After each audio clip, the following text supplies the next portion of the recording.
All right. Good evening, everybody, and welcome back to the C Show. I'm Chris, your host, and I'm here tonight with George, who is an expert on the Scott Peterson case, something that has captivated Americans and the rest of the world now for close to 16 or 17 years. George, how are you? I'm good. I'm a little bit sleepy as it's 6:20 in the morning here in England, Gloucester. Okay. So you might see my eyes are still only half open, but apart from that, I'm fine. I'm fresh. I'm just waking up, really. Right. So, George, tell me, what does a man in England get fascinated with the murder of a lady in California? Well, these murder cases are absolutely fascinating. For one thing, I wouldn't. A lot of my interest is simply because it's so darned interesting, and I wouldn't pretend to be some person who's absolutely obsessed just because someone's in prison and they shouldn't be. You don't really know your motivations, do you? I mean, that's wrong, and I do have quite strong feelings. People in prisons who shouldn't be, or even if they're going to be executed, it's not a good thing. We should be speaking up about a situation like that. So I don't know what drives me, but I see I know I mean. Like, there's been some cases like that I've. When I started, I got interested in the Amanda Knox case, and it was sort of apparently over because it was just after she'd been, for the first time she was exonerated, and I thought, oh, that's interesting. So that was interesting. I just thought, my God, how could they convict an innocent person? And I thought that sounded really interesting. So that was interesting. It wasn't that because at that point she was exonerated, so it wasn't obviously a desire to free an innocent person, because she'd already been exonerated at that point, and then she was convicted again, and then she was exonerated again. So that's what got me interested in it. That legal system right there is just amazes me. Well, okay, George, let's get into it. Did Scott Peterson kill his wife? He didn't. No, he did not. Scott Peterson is an innocent man. He is. I'm absolutely 100% on that. Well, no, you should never use the word 100%. I hate to use that word. I'm extremely sure. Yeah. What makes you think that Scott Peterson didn't kill her? It looked like he did because he was cheating on his wife, for one thing. Well, that doesn't certainly make you a murderer, though. And a lot of people think it does. A lot of people, I mean, he was cheating on his wife. His wife disappeared. At that point, he was, as far as they knew, he was the last person to see her. And then a few months later, her body turns up where he'd been that day. He'd been fishing. Been fishing that day. He'd been quite open about that. He made no secret of going fishing. And with those facts, and the media also twisted that there was a long car chase when just before they arrested him, and the police were making out that he was fleeing to Mexico or something, and a lot of people believed that. And then there was just like the media were convinced he was guilty because he didn't show enough emotion when there was interviews and at the candlelight vigil. Partly because he was still carrying on this affair even after his wife disappeared. He was still talking to his mistress, Amber Fry. So there was lots of reasons to think he was guilty. But, when you take a deeper look at the case, it becomes absolutely clear that he was framed. And it's something very mysterious happened. Did he not tell Amber Fry during or before the Laci came? Yeah, he told her he lost his wife a few weeks before Laci vanished. So a lot of people talk about that. That's not a suspicious thing right there. That was simply because what happened is he was posing as a single person, and then they found out he was married, and so he said, "Oh, I lost my wife," like making out he's a widower. So just fixing to get rid of her in a few weeks. That's exactly the sort of lie a married man will tell, isn't it? I mean, he would, but people interpret that as a sort of confession. I'm going to kill my wife, I mean, but when those candlelight vigils was going on, I mean, they're looking for her, and he's on the phone, and That's actually not quite accurate. It was before the candlelight vigil, but it was just before, not during it. So that's one of the little myths that comes up. But no, he was talking to her those kind of because I think he was scared stiff that she was going to, I don't know, go to police. And I believe he did actually want to find his wife. And he knew that if she came forward and she went public or something, then that would be the end of the search. And he was right in that respect, because as soon as she did come forward, they shut down the search centre and they just said, "Oh, it's Scott." You know, everyone turned on him, except for his own family. As far as I'll come back. I want to come back to her in just a moment. As far as searching goes, I mean, what did they really have to search for? I mean, I think there was something about a brown van in the area with the dog. They did have leads, which they didn't follow up on because they were convinced it was Scott. For one thing, the lead detective, at least this is what he says, Scott told them that he'd been watching Martha Stewart that morning, just before he left to go to the warehouse.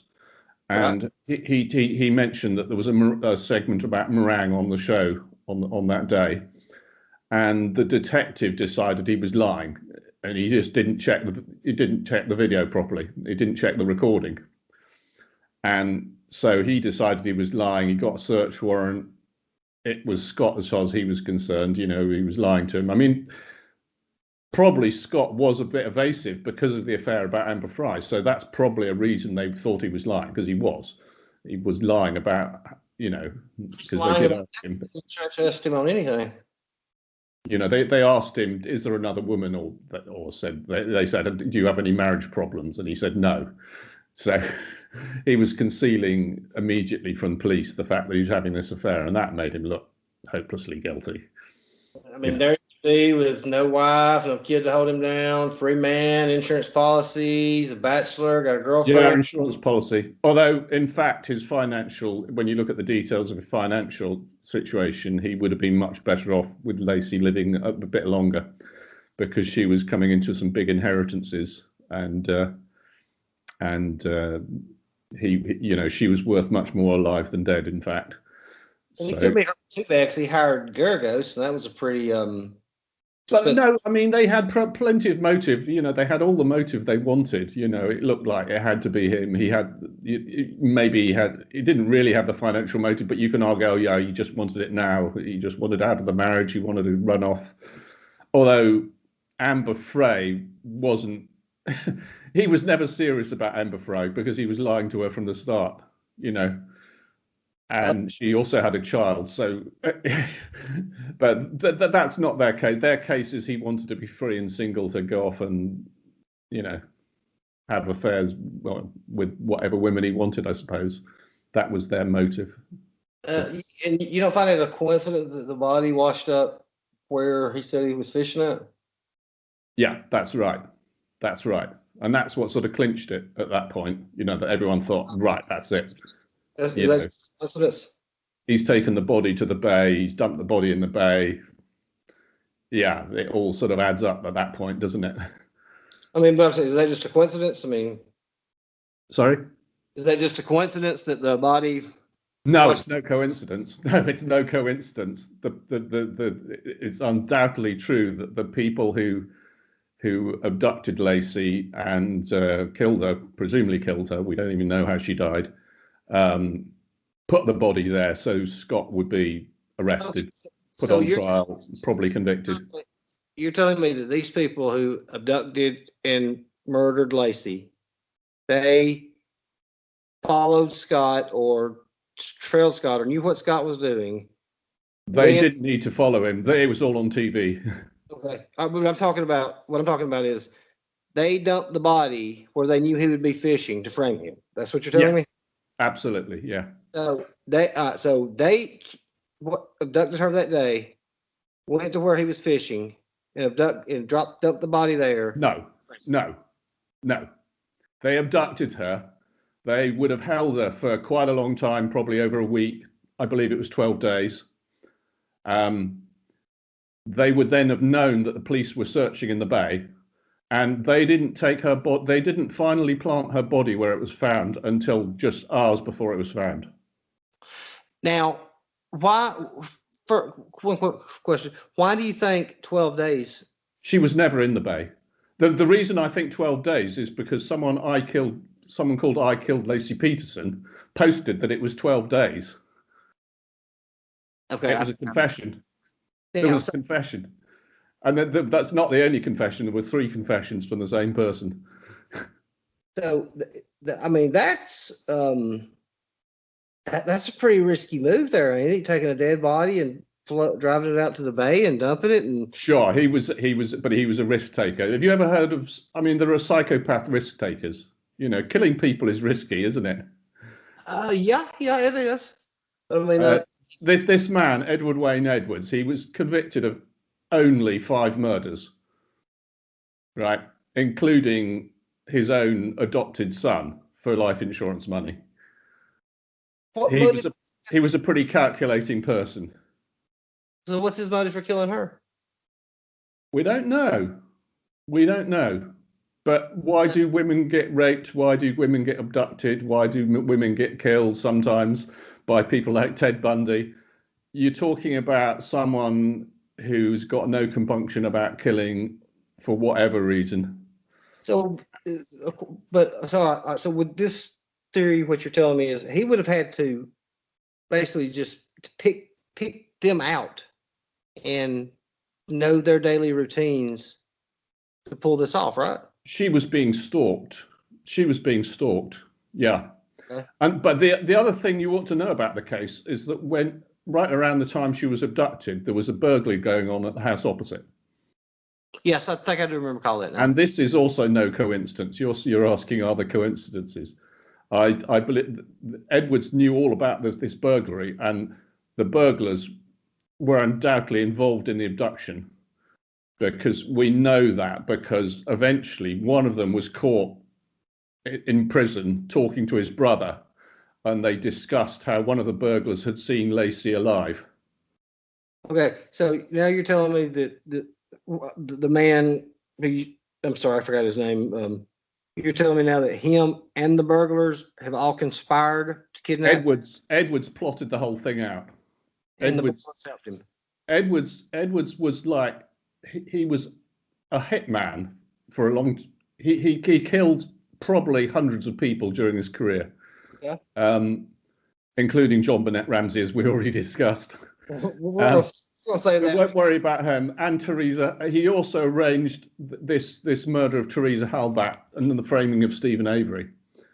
And what's interesting is that this person, the anonymous person who called himself I Killed Laci Peterson, actually talked about planning how he was going to commit a murder.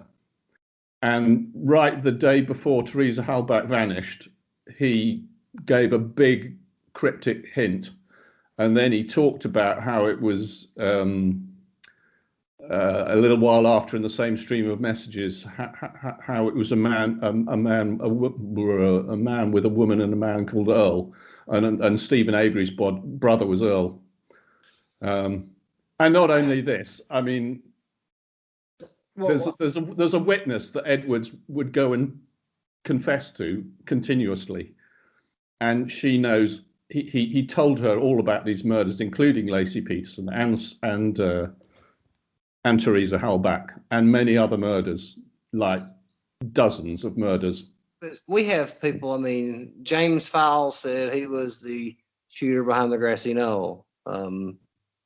We've had people come out and claim to have killed him.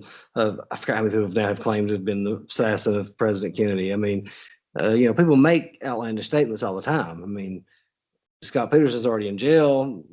Yeah, there is a slight Kennedy connection, but it's not. I don't know why Kennedy was assassinated. I don't know if there was some sort of conspiracy or not. But the journalist who was researching it, I believe, was murdered by Edwards. Well, I was saying, people make claims like that all the time. Oh, well, yeah, I killed them and I killed that person. This couldn't just be just big talk by him. I don't believe so. I've looked at all these cases where he made a confession, and to this witness who's called Margaret Main, and that name. And in not one case where he was talking to her, basically in this strange private way, because she was kind of either hypnotized or asleep when he was telling her these things. Yeah. So, in all that he discussed in this very private way with her, I haven't found anything that was a lie. Basically, he did lie an awful lot in public. You know, he just told lie after lie in everything he said in public. So you have to be really careful about anything he said in public. Like he lied about the year he was born. So he's a really slippery character. Okay. All right. So help me understand this theory. Okay. So he just randomly picks Laci out. I don't know how he picked her out. But he did. I don't know how he picked her out. We don't know why Scott and Laci were targeted. He never said why. Okay. All right. Okay. He said what he did. He didn't say why he did it. Okay. But so we can only speculate why. Okay. I mean, serial killers, like, say, why did Ted Bundy kill all his victims? You know, it's like they've got a twisted mind. They've been abused. So that's not important. So for whatever reason, he just he picks them out, and then he goes and gets two burglars to help him. It's a lot more than two burglars. There was at least 5 burglars. There was two people who were observing Laci on her walk because they were seen by a witness. The dog. There was 3 people carrying the safe out. They were seen by a witness. I mean, Edwards used 2 other people to plant Laci's body and Connor. And that was done using a boat in San Francisco Bay. So you're talking about a large group of criminals. You're not talking about 1, 2, 3 people. You're talking about 5, 10, 15, 20 people. You've got 20 people. Edwards had connections. He had a lot of criminal connections. So you've got 20 people now involved in. I don't know as many as 20, but it's an unknown number of people. It's probably at least, I would say, at least 6 or 7, maybe at least. Let's say 6. And the distribution of the stolen goods from the burglary involved lots of people. Lots of people would have known about the burglary. So we've got 6 people now involved in murdering Laci and framing Scott. Yeah, I mean, it's important to say the burglars probably had no clue what was happening to Laci. Edwards would have probably lied to them about who she was, why she was being abducted. You know, he would have been manipulating at every level. So he would have been probably telling them, we've got to abduct Laci because she's seen the burglary going on or something like that. You know, he was extremely manipulative. He'd be lying left, right, and centre. So the burglars would probably have no idea in advance what was going on. Well, yes, they wouldn't have known that they were taking part in a murder, abduction of a pregnant. You know. We got 6 people now involved in kidnapping and a murder and framing of Scott Peterson. Is that right? Yeah, at least I would say at least 6. You've got Edwards. You've got the 3 people who took the safe out. There were people. You've got the Tenbrink brothers who knew about the burglary and had heard that one of the burglars had seen Laci. You've got God knows how many other people in the criminal district who knew something was going on. I suspect Tenbrink's family knew about it as well. Yeah, I mean, and you've got these burglars who. I mean, what's really important is when they got a tip about the burglary. Okay, so that's another person who knew the burglary was going on. They got a tip from someone, some informant, And the burglars came in and said, "Oh, we had nothing to do with Laci. You know, it wasn't us. It wasn't us. It was on the 27th we did the burglary." Yeah, well, there's a problem there because on the 27th, that was after the people who were burgled already got home. Okay. So just for, like I said, we don't know why people do stuff, but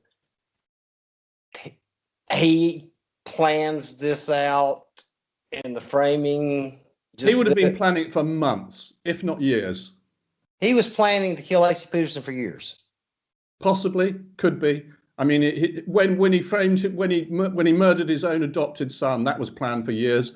He got all the life insurance in place. You know, he would plot these things for months and months and even years. Yeah, you know, he was thinking about it. He was plotting it all out. And he got life insurance from his son. What did he get from Laci? Sorry? He got life insurance from his son. What did he get from out of Laci's death? We don't know. He may have been paid by like sex deviants because they wanted a pregnant woman to, you know, some sexual reason, or maybe he did himself.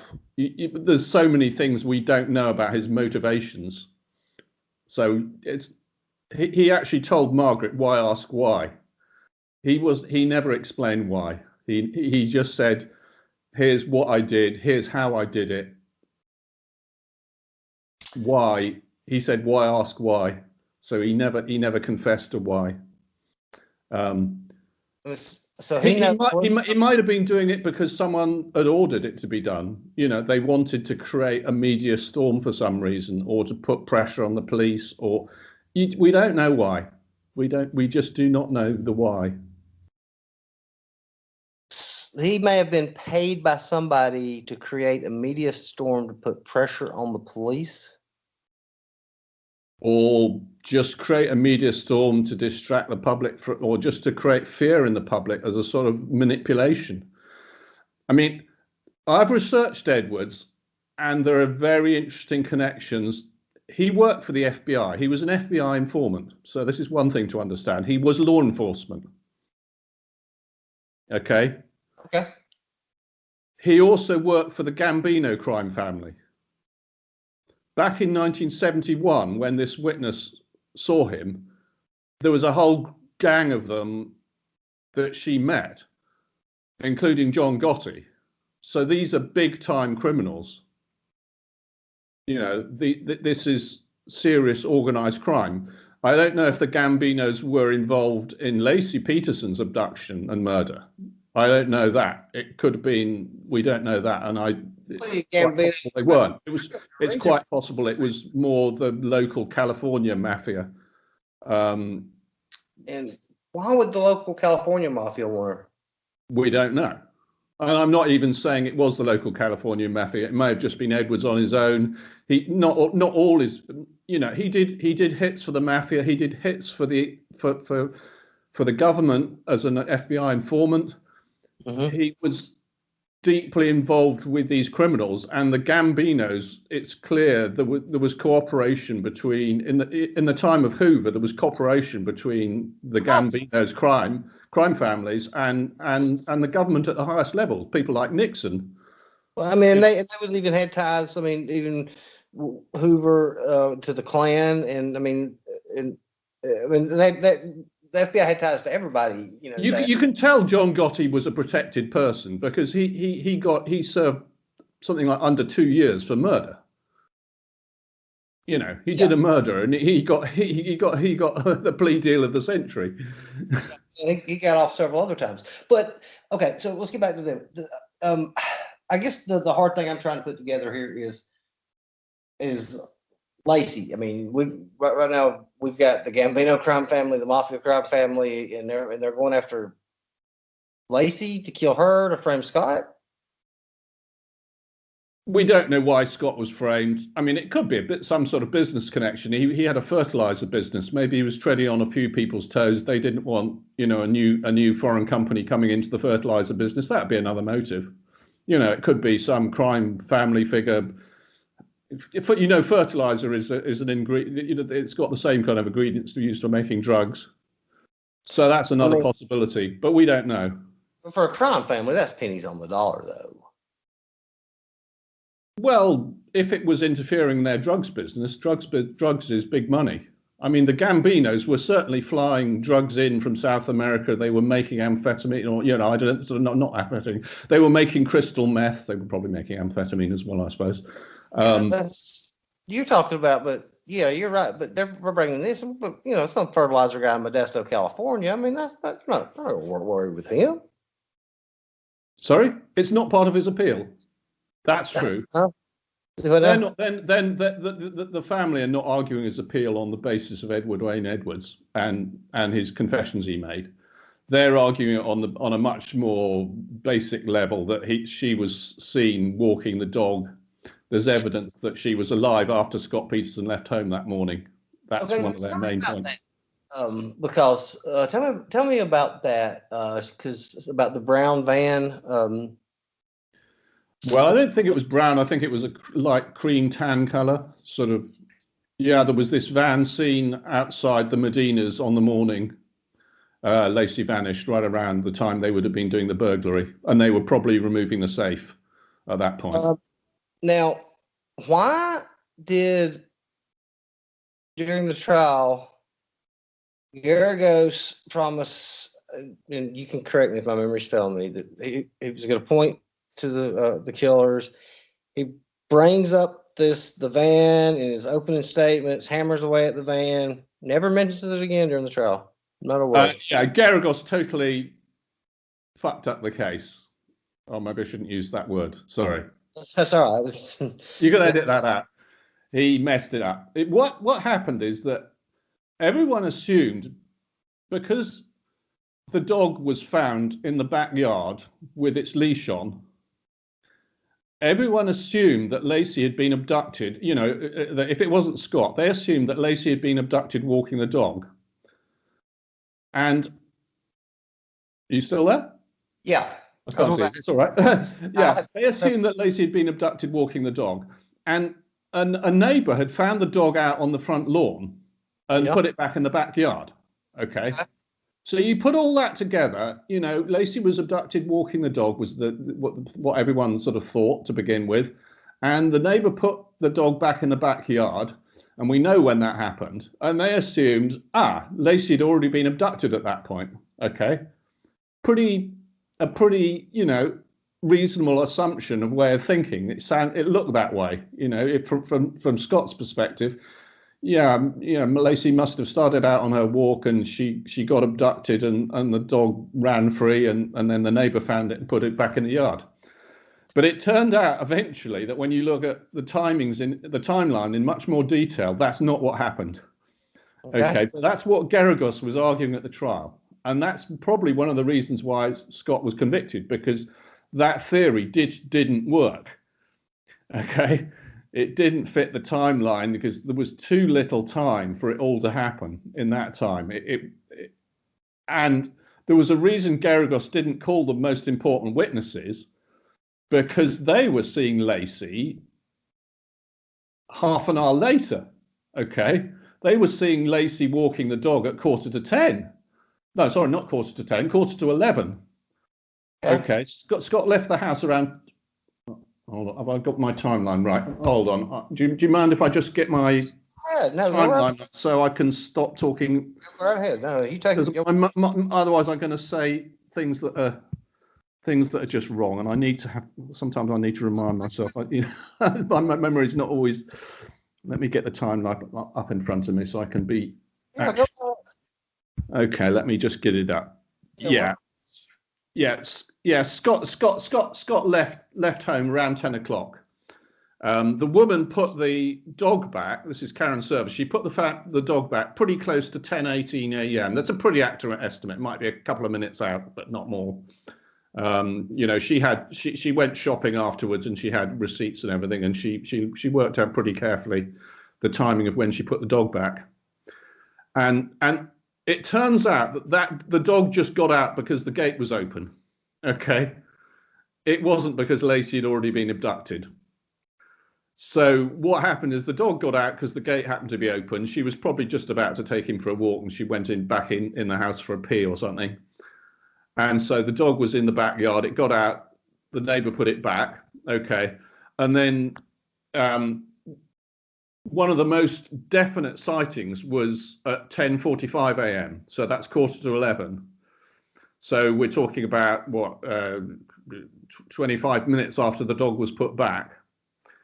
Laci's seen walking the dog, and she's pretty distinctive. She's a very pregnant woman. She's got this golden retriever with a white marking down the front of his chest, and the witness is absolutely sure it's Laci. She went to police just on December the 26th. She saw the missing poster, and she was absolutely sure it was Laci she'd seen walking the dog, and she'd seen a very distinctive dog and Laci. And there's more to this. I mean, what happened? Another thing that Geragos missed is the postman, the mailman, delivered the mail just after Laci went to walk the dog, and he saw the side gate was open. And this other witness had put the dog back and closed the gate.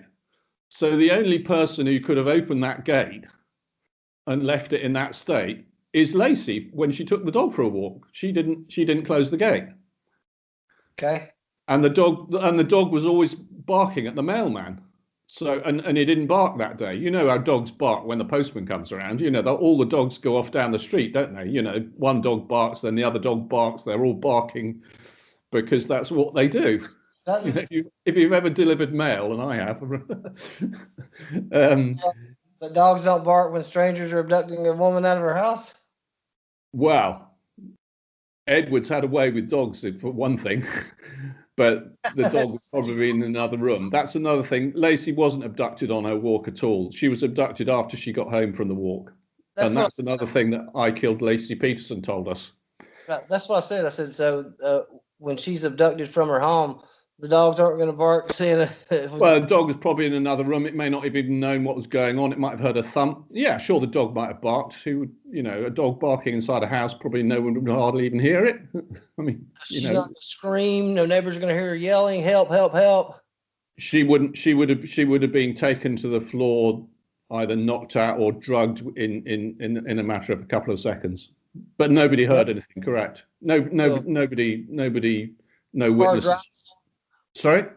So they drive up, go inside, take her down, tie her up, leave. Yeah, I mean, Edward said, I Killed Laci Peterson said he knocked on the door. So he would have tricked her, basically. He would have posed as someone, we don't know who, He was a 74-year-old man. She wouldn't have suspected anything.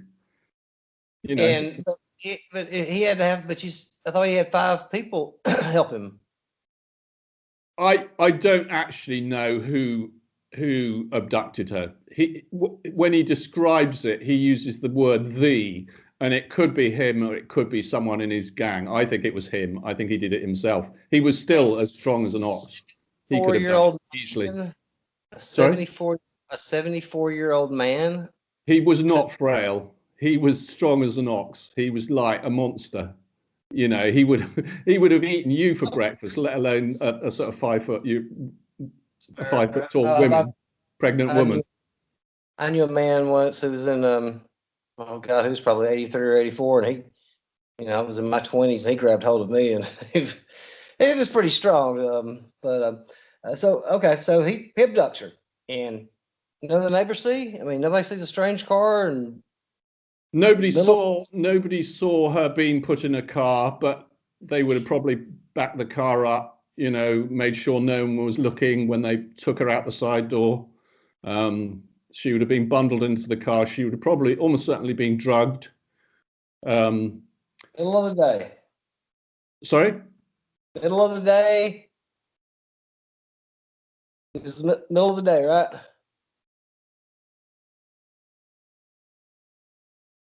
Sorry, I didn't catch that. It was the middle of the day, right? Sure, it was it was the middle of the day. Yeah, sure. Sure. Nobody sees.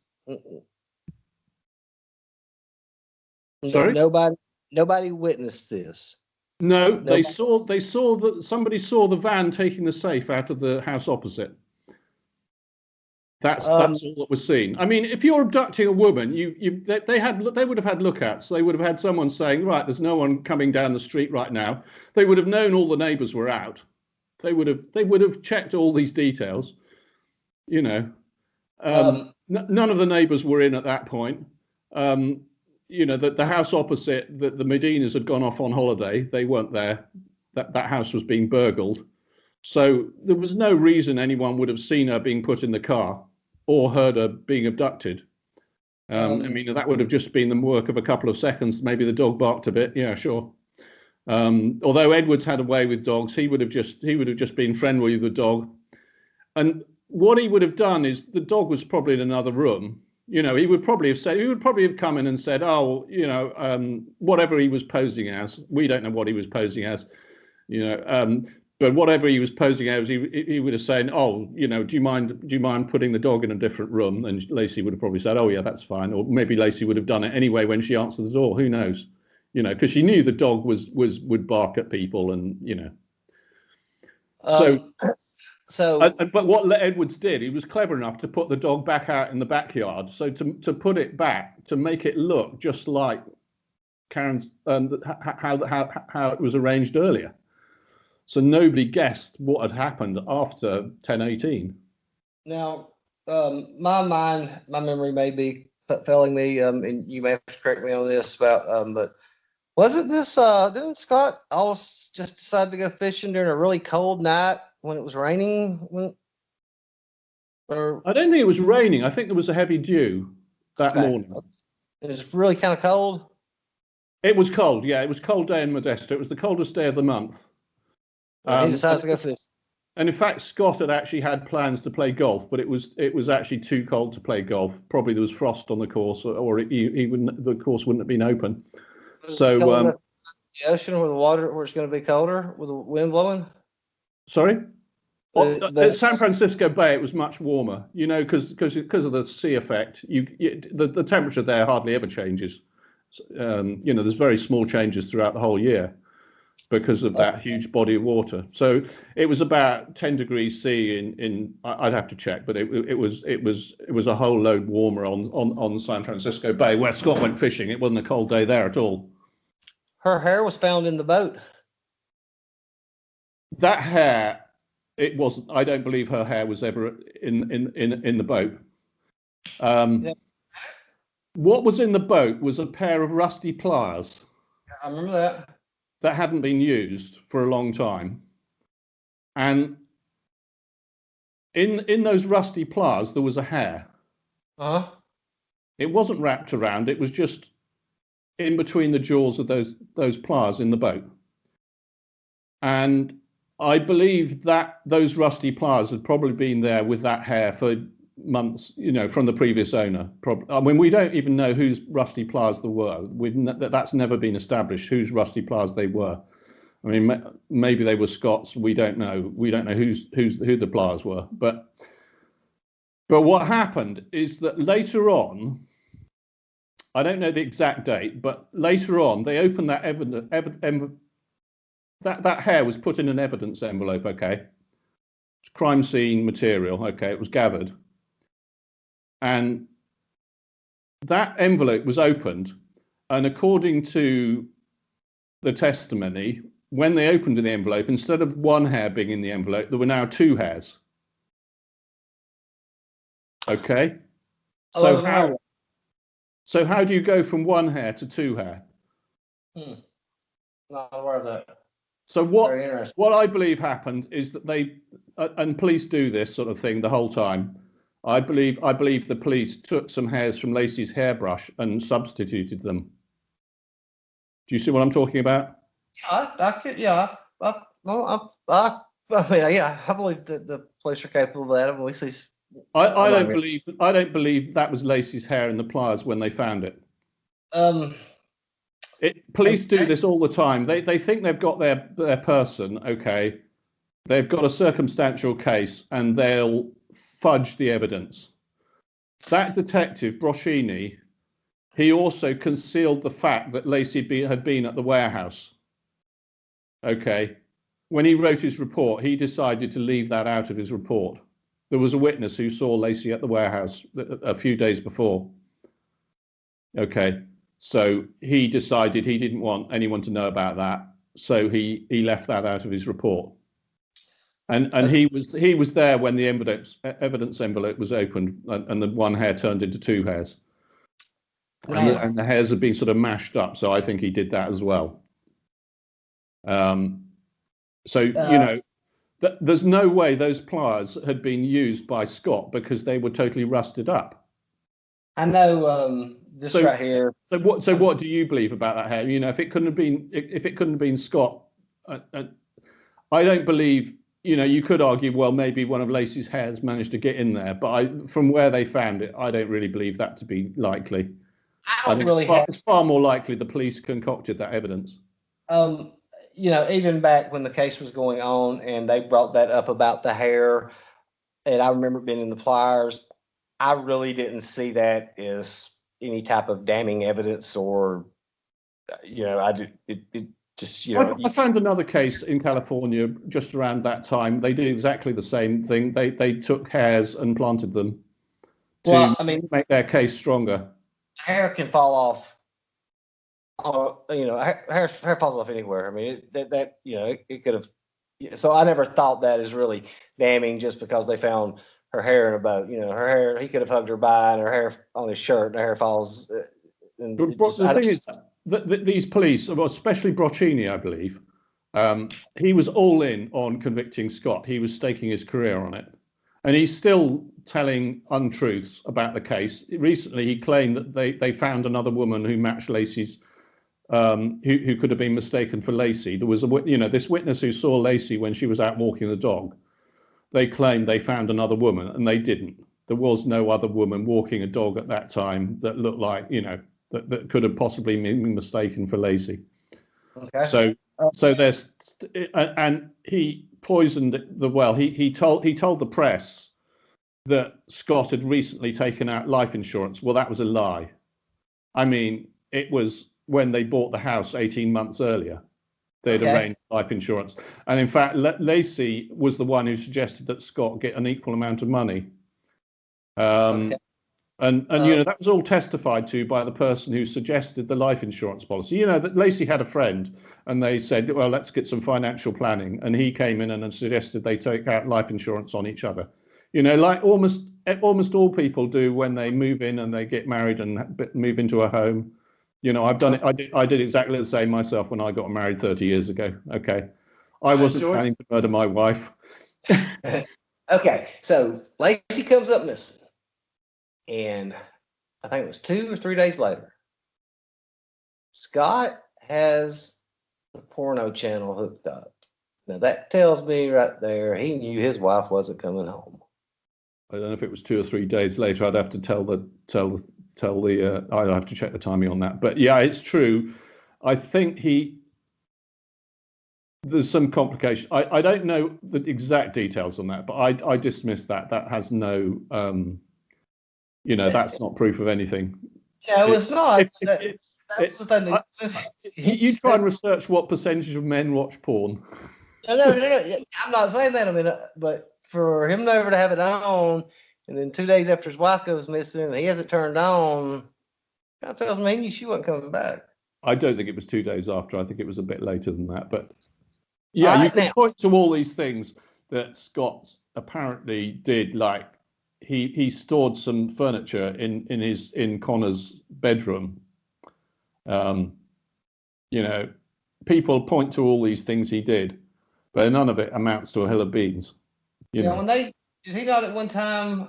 Maybe when he was fixing to get arrested. I know it's only about 15 minutes away, but did he not have like $15,000 cash and a passport on him?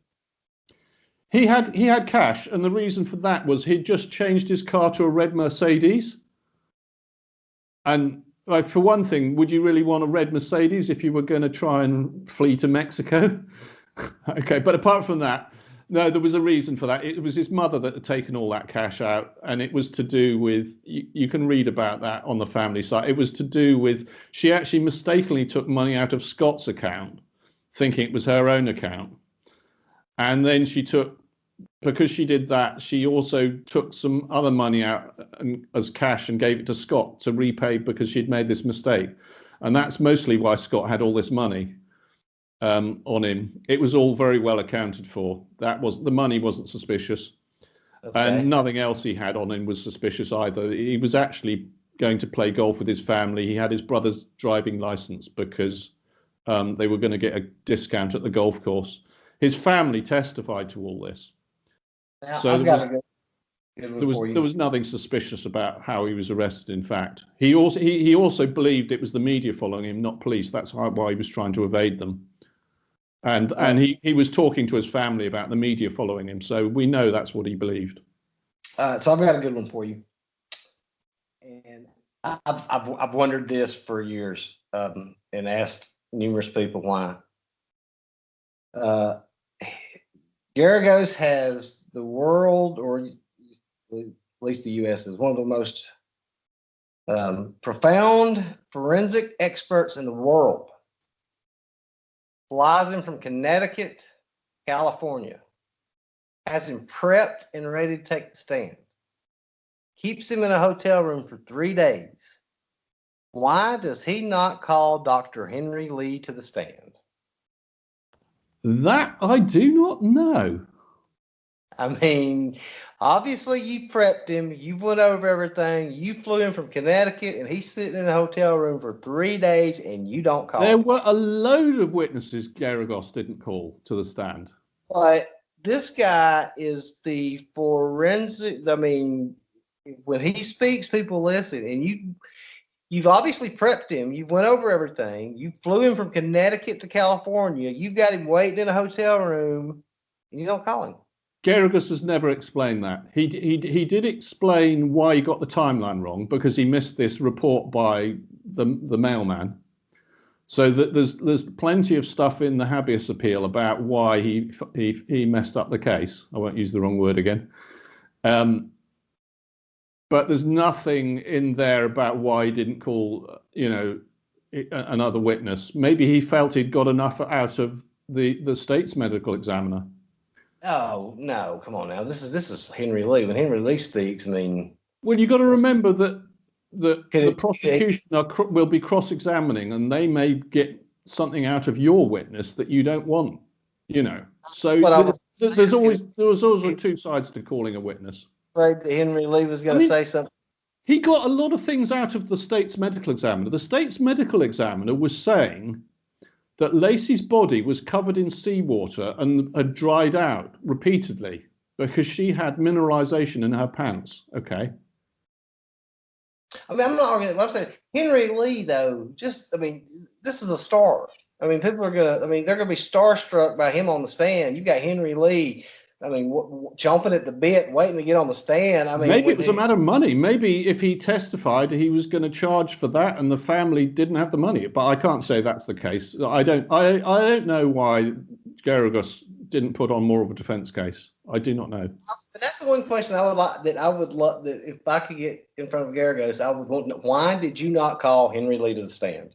I mean, you should interview. You go. You see if you can get an interview with him, and you can ask him that. I don't think he'd say. I don't know. Maybe he would. But I don't think he would say. I think that would be covered by confidentiality between. Maybe the family were consulted on that. Who knows what went into those decisions? I do not know. Or maybe to be honest, Garagos was overloaded. He wasn't even there when the verdict came in. You know that? Yeah. He had already moved on to Michael Jackson. He'd taken on too many cases at once. He was this star celebrity lawyer, and his business was doing great, but he had more work than he could handle.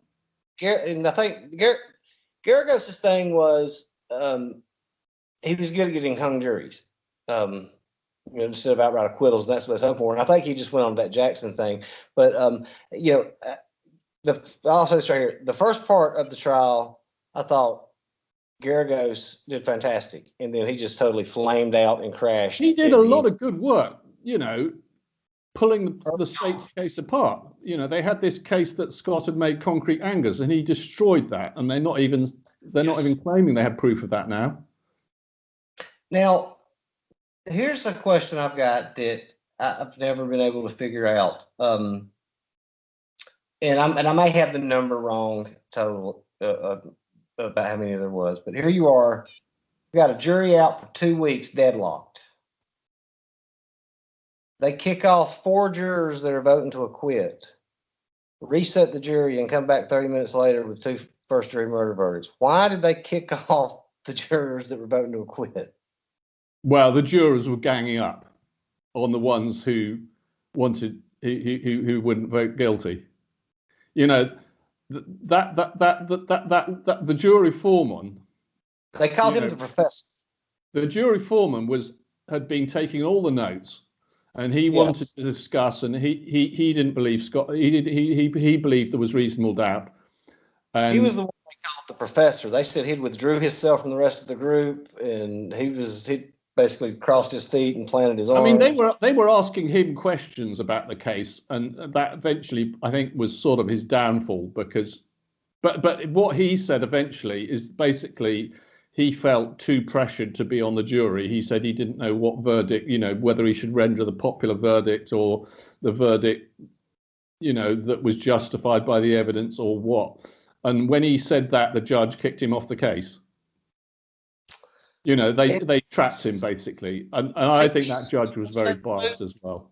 Was he the only one they removed, or was there another juror? I thought there was 3 or 4, but maybe. Oh, there were 3 or 4, and they were all jurors who were who were more for Scott, I believe.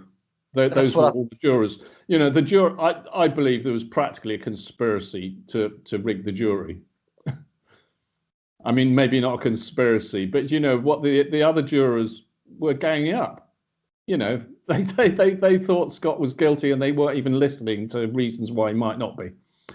They weren't interested. He was guilty. Their job was to get a death penalty.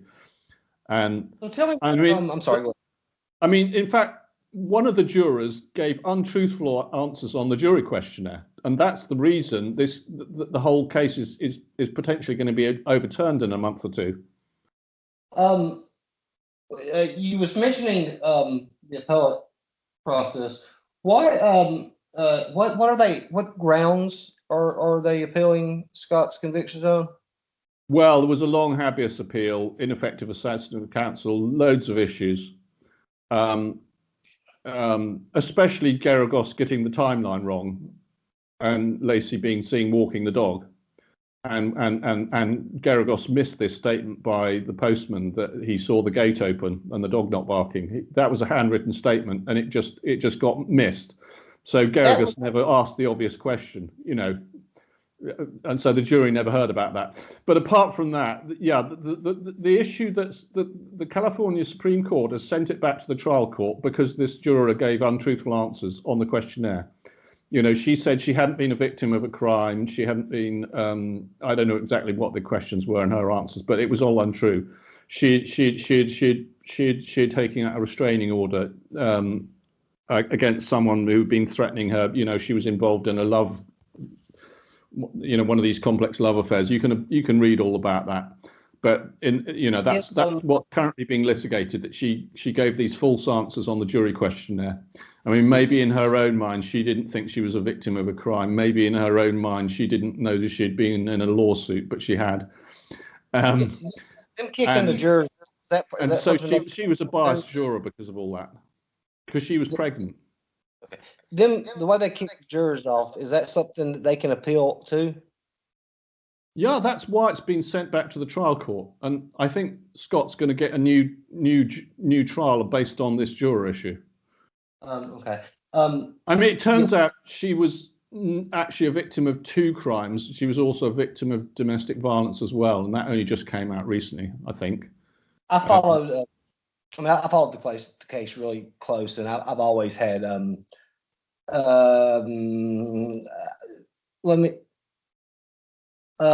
I've always said or thought, not that he was innocent, but that there was reasonable doubt enough that it would have been hard for me to convict him. From the evidence that they presented at that trial, I don't think I could have voted to convict. Yeah, quite a lot of people say that. Quite a lot of people say that. But when you really dig into it deep, there's so many reasons. In fact, that if you look at, that they found Connor on a mud flat. No, I didn't know that. You did not know that. Okay, they found Connor on a mud flat, but not only that, but he was above the high tide mark.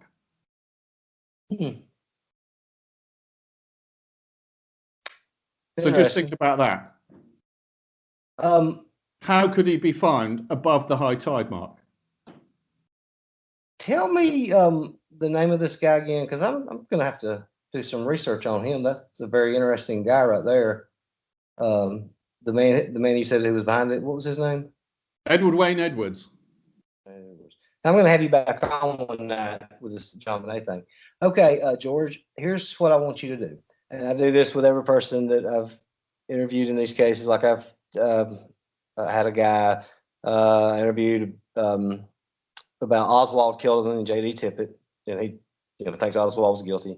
Then I had a guy who has written several books on the Clay Shaw trial, who is the only man ever to be charged in the assassination of Kennedy. I asked him to do it. And then the woman last night who thought the Ramseys killed their daughter, I asked her to do it. So now I'm going to ask you. All right, you are prosecuting Scott Peterson. What evidence are you using? What are you going to put in front of the jury to prove to them this guy did it? Well, they've got Amber Frey and Scott having his affair. Okay. They've got where the bodies were found. Okay. They've got he had the porn. He took out the porn channel. They've got that he moved furniture into Connor's bedroom. They've got that he traded in Laci's vehicle because he needed a truck. They've got he had cash on him when he was arrested. That's what they've got.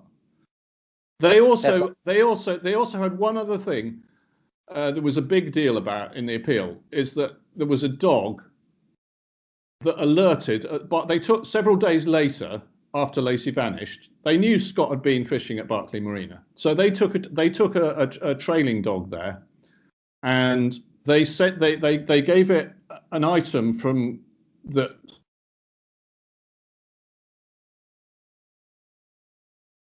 An item from what?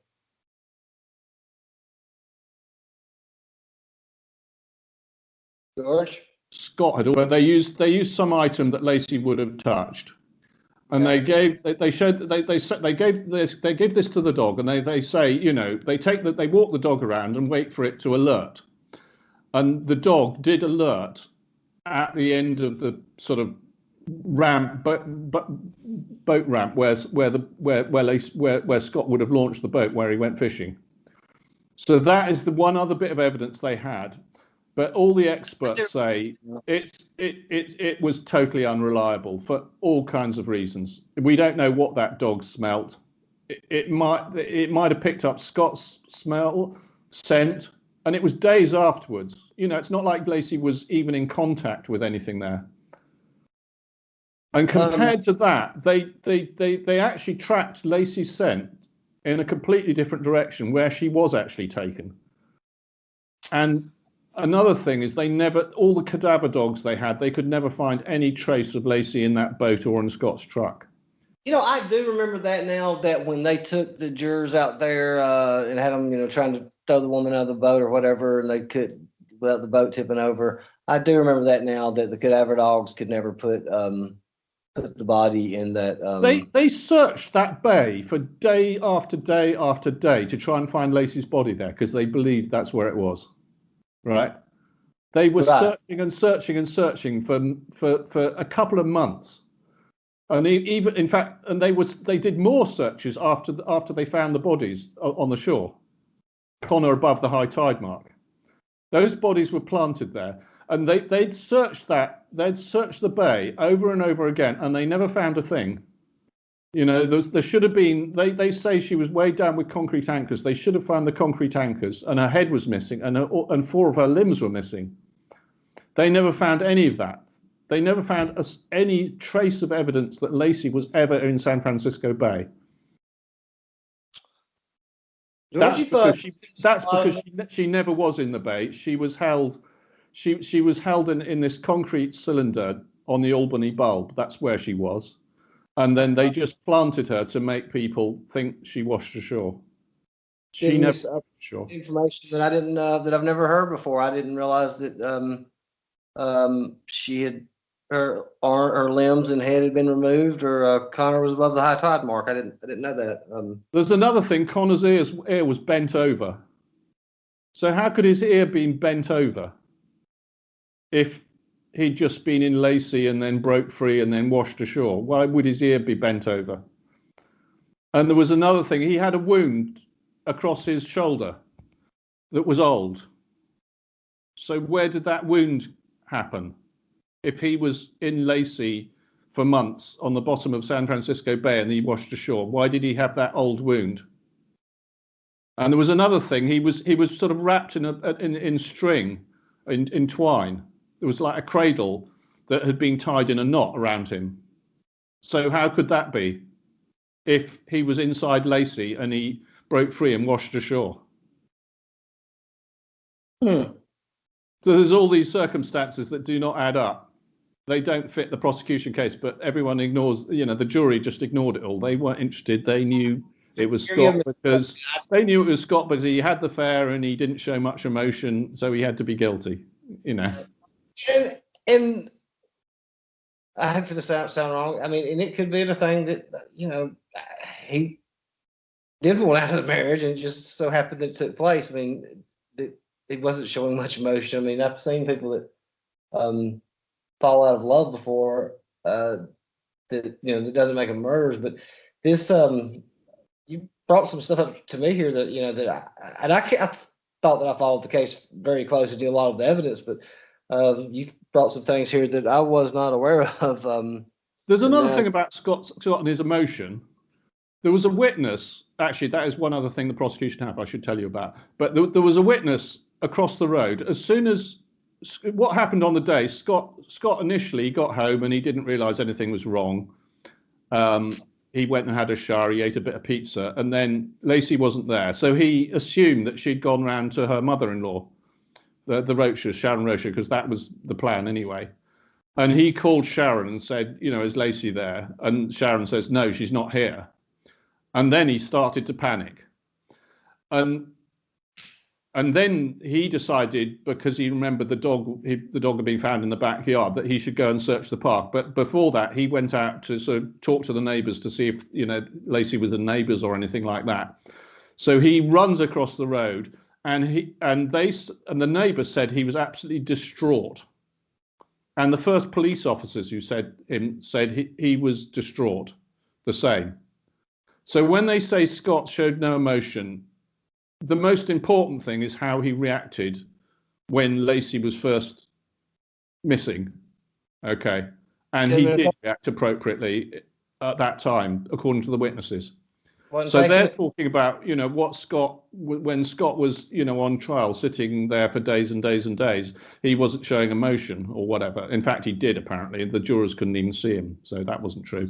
I never really gave that much. I've never really put a lot of credits or credence in that. What are they supposed to do when they're sitting there? I mean, the defendant's face, the way the defendant's sitting there is, I've never really paid much attention to. You know what I'm saying? I mean, you've got to look exactly. You can't tell. I can't tell if someone's lying just by looking at them.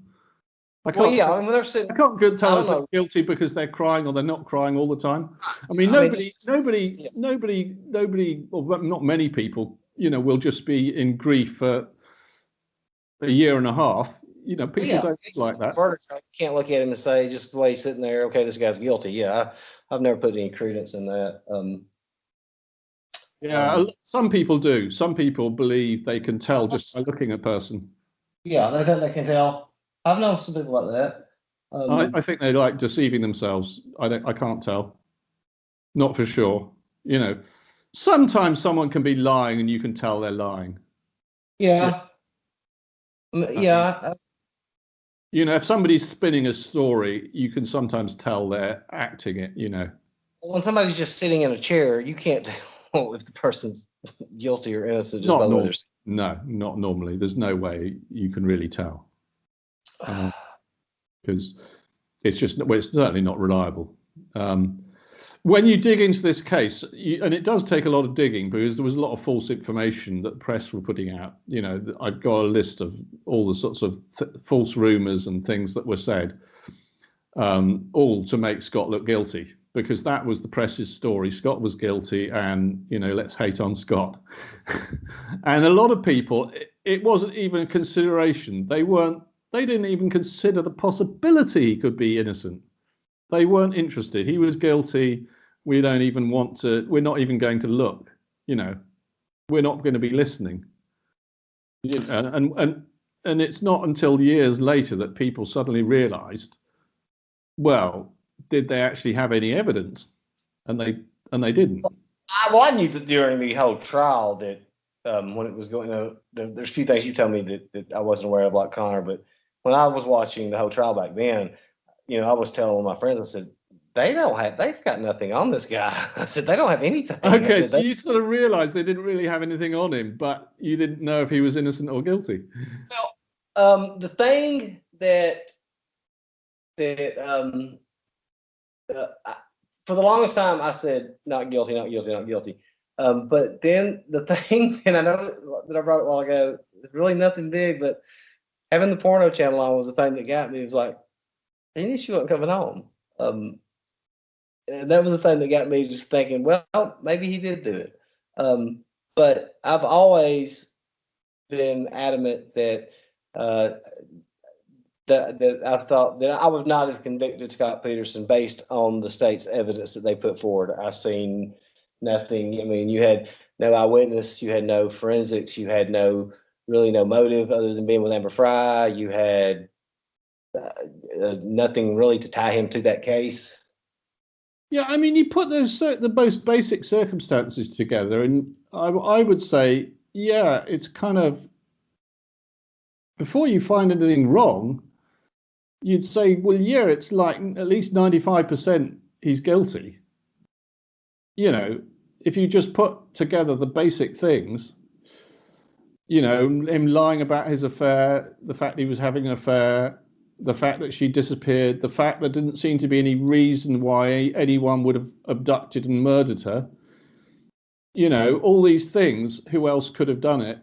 So if you take all those things out of the equation, he looked pretty guilty. I mean, I've seen cases where a wife has disappeared and the husband was guilty. There's plenty of cases like that, Yeah. I mean, from jump, I think they even, that stuff, I was like, they don't really have much. They don't have a lot to go on.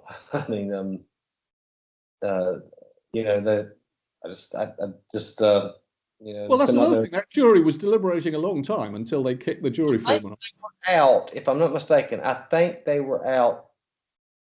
I want to say 12 days or 16 days. It was out for a pretty good while. I think the actual days they were deliberating wasn't as much as that. I'd have to check. Now that you've said I think that, you might have included weekends, maybe, then they weren't deliberating. I don't know. I think they had deliberated 9 days, if I'm not mistaken. And I could be totally wrong on that because I just told you the wrong numbers. But they anyway. I don't always have a good memory on sort of facts like that. But they'd been deliberating for many days. Yeah, when the jury foreman was kicked off. It was basically a hung jury at that point. That's what I thought. And that's probably what it was weekends, because I think I rounded up too, because I always have 2 weeks. So, but I think the actual time was 8 or 9 days they'd been deliberating. But obviously, when you've got a jury that's been out for more than, when you start going into the second day and the third day, and you've got a hung jury. Yeah, I don't know how much you came up with this case. I can't believe they let it go this long before they reached I can't believe they didn't declare a hung jury and let it go this long before they reached a verdict. But Robert Blake's murder trial, the jury deliberated 19 days before they reached a verdict. And they came back with, he was charged with first-degree murder and 2 counts of solicitation to commit murder. And he was acquitted of murder. He was acquitted on 1 charge of solicitation, and the jury was deadlocked 11-1 in favor of acquittal on the third charge, and they didn't bring him back up on that. But Yeah. anyway, George, I want to bring you back one night for the John Bonet thing, if you would be interested, because I would like to hear that connection. I can talk about the John Bonet case. I mean, it's not a case. It's a pretty circumstantial case that Edwards did that, but I can. It's got all the signs, because that's a mystery case, isn't it? It's like you can't. How can you make sense of it? It's like it doesn't make sense. What the hell happened? You know? Yeah. Or is this time tomorrow night, is that a good time for you for that case, or you may get in touch with you about it? Yeah, sure. It'll be. It's Friday morning here. It'll be Saturday morning. That would be okay if you want to call me then. As long as I usually bring I can't really say I'm in. I know about the Jean Bonnet case. Okay. I can tell you about another beauty queen Edwards murdered that's quite similar to that. Okay. She was called Irene Garza, and somebody was wrongfully convicted for that quite recently. Okay. And again, it's a case of Edwards planting evidence. Put that in there too. That sounds. This is what Edwards did. He manipulated evidence. He got other people convicted for his own crimes. And John Bonet, it's a miracle the family were never indicted, but I think there was a grand jury that indicted them, wasn't there? But the grand jury indicted them, but they refused to. The DA refused to proceed, and he was right. He was right, but that was that was a miracle. Nobody was wrongly convicted for Jean Bonet, because if that had gone to trial, I don't know, and the family had been accused, they could easily be convicted, because you could definitely make a case there. We'll say that. George, man, I appreciate you coming on, and You're welcome. I'll post it on the channel. And man, it's great talking to you.